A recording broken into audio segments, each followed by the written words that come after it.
اور جنہوں نے ہماری آیتوں کو جھٹلایا اور ان سے سرتابی کی وہی دوزخی ہیں کہ ہمیشہ اس میں جلتے رہیں گے۔ پس اس سے زیادہ ظالم کون جو اللہ پر جھوٹ باندھے یا اس کی آیتوں کو جھٹلائے؟ ان کو ان کے نصیب کا لکھا ملتا ہی رہے گا، یہاں تک کہ جب ان کے پاس ہمارے بھیجے ہوئے فرشتے جان نکالنے آئیں گے تو کہیں گے کہ جن کو تم اللہ کے سوا پکارا کرتے تھے وہ اب کہاں ہیں؟ وہ کہیں گے کہ وہ ہم سے گم ہو گئے، اور اقرار کریں گے کہ بے شک وہ کافر تھے۔ تو اللہ فرمائے گا کہ جنوں اور انسانوں کی جو جماعتیں تم سے پہلے ہو گزری ہیں انہی کے ساتھ تم بھی داخل جہنم ہو جاؤ۔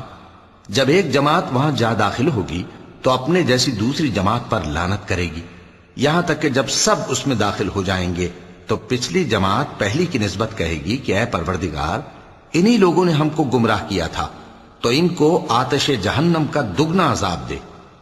اللہ فرمائے گا کہ تم سب کو دگنا عذاب دیا جائے گا مگر تم نہیں جانتے۔ اور پہلی جماعت پچھلی سے کہے گی کہ تم کو ہم پر کچھ بھی فضیلت نہ ہوئی، تو جو عمل تم کیا کرتے تھے اس کے بدلے میں عذاب کے مزے چکھو۔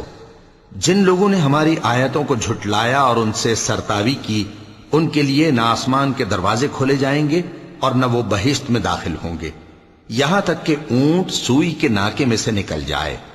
اور گناہگاروں کو ہم ایسی ہی سزا دیا کرتے ہیں۔